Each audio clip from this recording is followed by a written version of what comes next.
Obunachimizdan savol kelgan ekan, shuni o'qib beraman. Shavkat aka, aytingchi, qanday qilib motivatsiyaga va energiyaga to'la bo'lasiz? Juda zo'r savol, harakat qilaman qisqacha javob berishga. Energiyaga kelsak, energiya aslida bu kelayotgan va ketayotgan narsa. Energiyani doim yangilab turish kerak. Agar yangilamasa, energiya turib qoladi. Turib qolgan energiyadan yomon narsa yo'q. Shuning uchun energiya olish uchun life hack shundaki, energiyani sarflash kerak. Shuning uchun ertalabki badan tarbiya yoki uzoqqa yugurish, umuman tana bilan ishlashda odam energiya sarflaydi.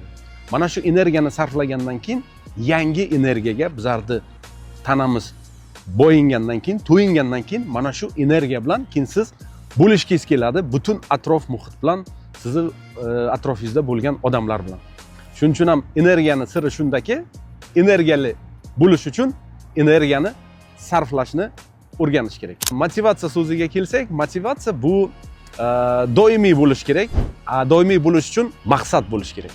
Shuning uchun ham motivatsiya mana bugun meni kimdir eshitib ko'rib, motivatsiya olib, ertalab turib, energiyaga boyinaman deb yugurishi mumkin. Lekin bir kuni yugurdi, qanaqadir energiya oldi, keyin yugurishni tashlab qo'ysa, bundan hech qanaqa foyda bo'lmaydi. Shuning uchun ham motivatsiya doimiy bo'lish uchun unga kerak maqsad. Maqsad qanaqa bo'lish kerak? Maqsad doim bizlarda ertalab 5 ertalab issiq to'shakdan turib, shu maqsad sari intilishga, maqsad sari borishga bizlarni da'vat qilish kerak. Shunda bu to'g'ri qo'yilgan maqsad.